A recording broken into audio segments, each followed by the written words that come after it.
From the most trusted names in local news, KDPG Sunday Edition. Good morning and welcome to the KDPG Sunday Edition. I'm Andy Sheehan and I'm filling in for Ken Rice. President Trump is preparing to deliver his State of the Union address on Tuesday night, and it comes after the longest shutdown in the federal government's history. There's a great disagreement even within the Democratic and Republican parties over the state of the Union and if and how to build a southern border wall and how to pay for it. Last week on this program, we heard the views of Republican Congressman Mike Kelly of Butler, a strong supporter of the president and his policies. This week, it's Democratic Congressman Mike Doyle's turn. He's from Forest Hills and represents the city of Pittsburgh and the suburbs, including McKeesport, Penn Hills, and Pleasant Hills. He is presently the chair of the Subcommittee on Communications and Technology. Also joining us is Jerry Miko, the assistant senior editor for the Post-Gazette's news slide, and he joins me this morning for this discussion. Now, Mike, the government shutdown has ended. Congress, as I understand it, has another week or two to come up with a solution, but already the president says he's throwing in the towel on these negotiations. Well, I think he's realizing that both Republicans and Democrats don't necessarily agree with this ill-advised pledge that he made. And I think it's important to put some perspective on where we are, especially in light of Mike's appearance last week. On December 19th, we had a deal, Democrats and Republicans in the House and Senate, to pass a CR till February 8th that would fund all these appropriation bills that are in question right now. And the president indicated he would sign the bill. Mm-hmm. The Senate passed it by voice vote and sent it over to the House of Representatives. Somehow between the Senate passing it by voice vote and it getting to the House, the president started to get some phone calls from some radio and talk show hosts, Dan Coulter, Rush Limbaugh, and the crew, saying that they were going to basically come out and blast him if he signed that bill. So he changed his mind and told the House Speaker at the time, Paul Ryan, that he wasn't going to sign the bill. 2 days later, the government shut down. That's how we got to the shutdown.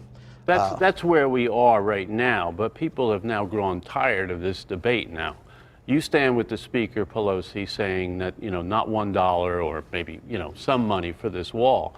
But people now, I think, are saying, let's have a compromise. We're really tired of this political brinkmanship. We're not interested in it. Can't the Congress come up with some sort of compromise at this point? Well, I think what the Speaker said, first of all, is we're not going to negotiate while the government shut down. Reopen the government and we'll have a negotiation on border security. That's what's taking place right now. There's a conference committee put together, Republicans and Democrats from the House and Senate. But she hasn't moved, right? And the president is saying today, right, that he's thrown in the towel. So now we're still we're back at square one. I think what people need to understand, this isn't a discussion about wall or no wall. This is this discussion about what is the most effective way to secure the border.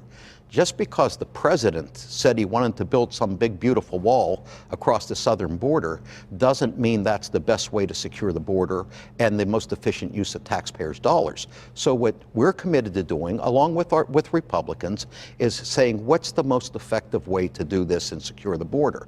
And we're willing to look at money far in excess of $5.7 billion on the kinds of technologies and things that will work. It's not just about a wall. Our ports of entry are where these illegal drugs are coming through.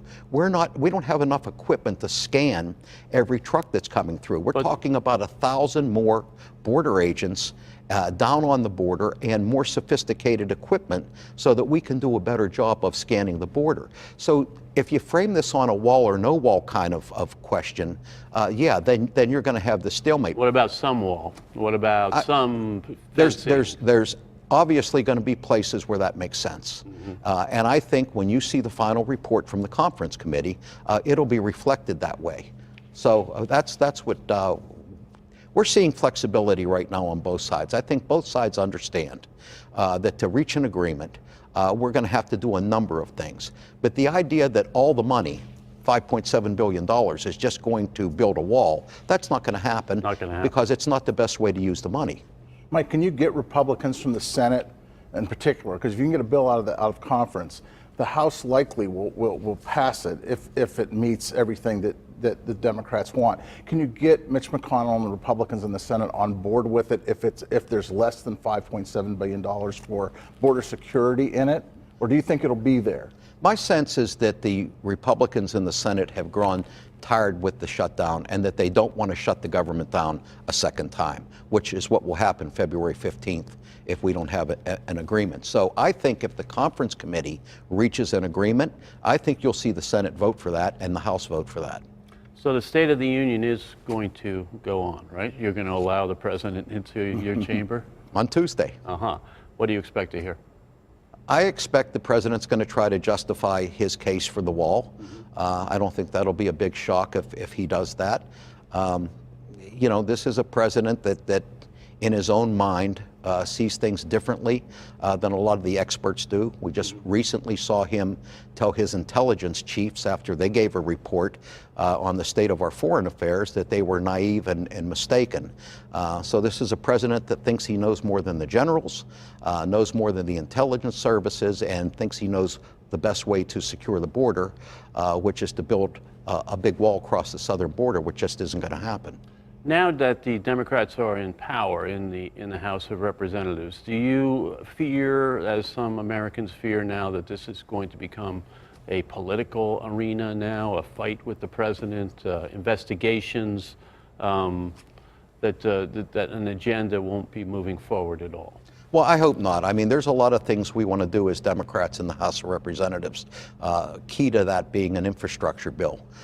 We're very much, and we're not talking just roads and bridges, we're talking about broadband deployment, which is the committee that I chair, as well as the electric grid.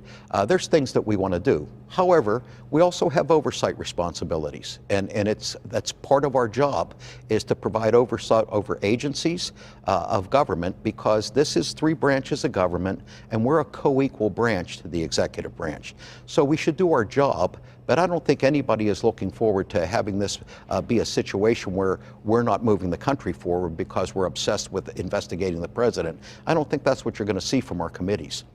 Mike, do you think you can get President Trump? What areas do you see where a Democratic House and Congress can get with him on certain issues? Infrastructure is one he's mentioned before.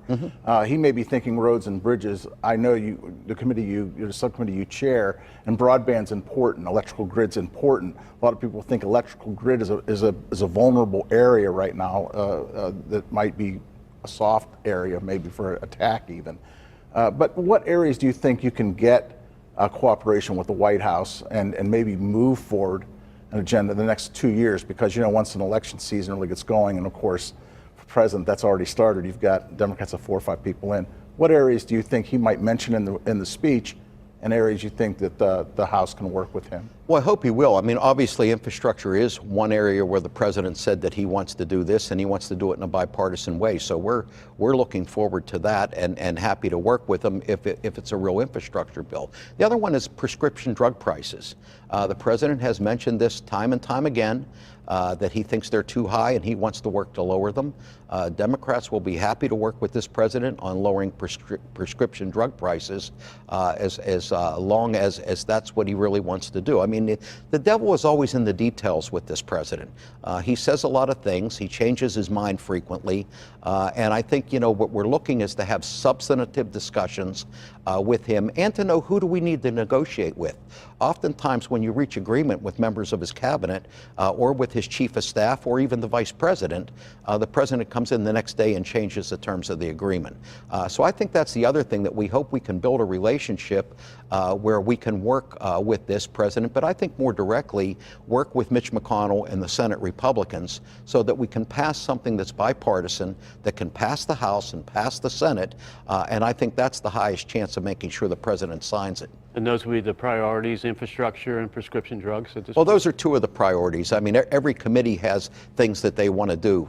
You know, in my committee, for instance, we think the privacy issues are very big. Who owns your data, and can someone use your data without your permission? Net neutrality will be the subject of the first hearing that I'll be holding on Thursday in my committee. A lot of people want to see the internet kept free and open and not allow ISPs to sort of dictate what you can see and what that you can't see on the internet. Every other committee has problems in their jurisdiction. The Ways and Means Committee is going to be looking at tax policy. This president said during the election that he wouldn't lower taxes on the top bracket in America. And we said that the corporate tax was only going to go from 35 to 25. Well, as we all know, it's 21, and taxes were lowered for the top bracket in America. So I think we're going to be looking at tax policy, too. Well, we'd like to get into that. I mean, the president did get and pass a tax cut in America, and concerns about a growing deficit. But now we're talking about a lot of money here. Infrastructure bill, also talking, there's a lot of talk now about Medicare for all. And whether that's a possibility. So we'll be back and we'll be talking about that after the break. Come back and join our discussion here with Congressman Mike Doyle.